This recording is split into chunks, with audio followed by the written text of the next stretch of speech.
आपकी खिदमत के लिए गिलमान यानी खूबसूरत नौजवान खादिम हर वक्त हाजिर होंगे, जो ऐसे महसूस होंगे जैसे बिखरे हुए मोती हों।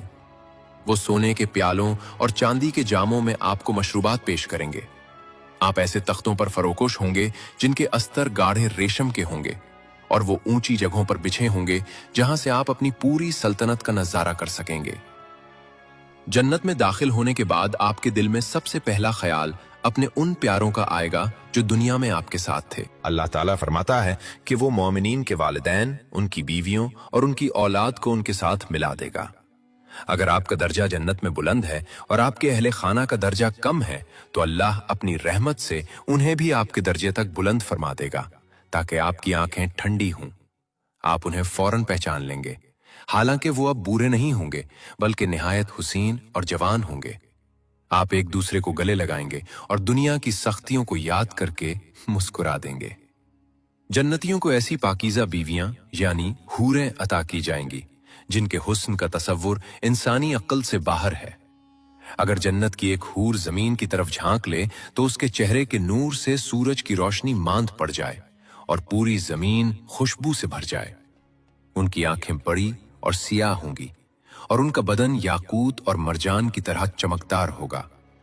लेकिन वो खवातीन जो दुनिया में आपके साथ थीं, जन्नत में उनका मकाम उन हूरों से भी कहीं बुलंद होगा। वो अपनी इबादत और तकवा की वजह से उन हूरों की मलका यानी क्वीन होंगी और उनका हुस्न सबसे ज्यादा होगा। जन्नत में हर जुमे के दिन एक खास बाजार लगेगा। ये दुनिया के बाजारों जैसा नहीं होगा जहां खरीदो फरोख्त होती है, बल्कि ये खुशियों का मरकज होगा।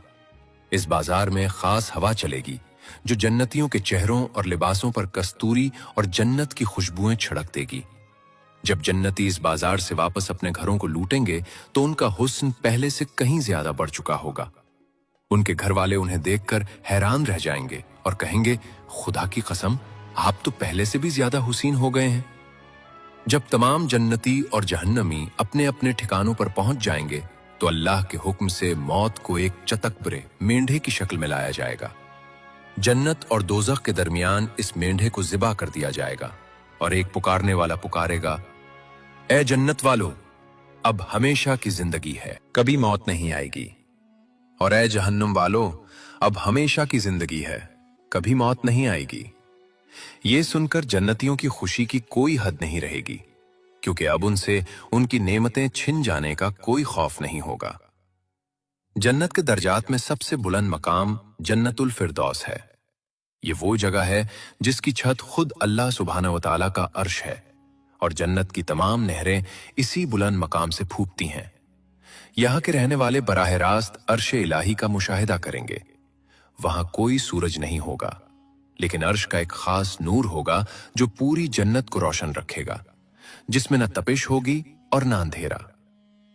जन्नत सिर्फ इंसानों के लिए नहीं होगी, बल्कि उन खास जानवरों को भी वहां लाया जाएगा जिन्होंने अल्लाह के अहकाम की तामील में या अंबिया की खिदमत में हिस्सा लिया। असहाबे कहफ का कुत्ता जो उनके साथ गार के दहाने पर पहरा देता रहा, हजरत सालेह अलैहिस्सलाम की ऊंटनी जिसका तज़किरा कुरान करीम में मोजज़े के तौर पर आया, हजरत सुलेमान अलैहिस्सलाम का हुदहुद और च्यूंटी जिन्होंने तौहीद की गवाही दी और लश्करों को रास्ता दिखाया, और नबी करीम सल्लल्लाहु अलैहि वसल्लम की ऊंटनी कस्वा जिस पर आप सल्लल्लाहु अलैहि वसल्लम ने हिजरत का सफर तय फरमाया। जुमे का दिन यौम मजीद होगा। हर जुमे के दिन अल्लाह ताला तमाम जन्नतियों को अपनी बारगाह में तलब फरमाएगा। एक वसी वादी कसीब में महफिल सजेगी। जन्नती अपने दर्जों के मुताबिक सोने, चांदी, मोतियों और याकूत के मिंबरों पर बैठेंगे। अदना दर्जे का जन्नती, हालांकि वहां कोई भी अदना नहीं होगा, कस्तूरी के टीलों पर बैठेगा। अल्लाह ताला फरमाएगा, ऐ मेरे बंदो, क्या मैंने तुमसे क्या हुआ वादा पूरा नहीं कर दिया? बंदे अर्ज करेंगे, ऐ परवरदिगार, तूने हमें वो कुछ अता फरमाया जो न किसी आंख ने देखा, न किसी कान ने सुना और न किसी दिल में उसका ख्याल आया। तब अल्लाह ताला अपने चेहरे अक़दस से 70,000 नूरानी पर्दे हटा देगा। जैसे ही अल्लाह का नूर जाहिर होगा, जन्नतियों के चेहरे सूरज से भी ज्यादा चमकने लगेंगे। वो पुकार उठेंगे, ऐ अल्लाह, तेरी जात पाक है। अल्लाह ताला फरमाएगा, आज मैं तुम पर अपनी रजामंदी नाजिल करता हूं, अब मैं तुमसे कभी नाराज नहीं हूंगा।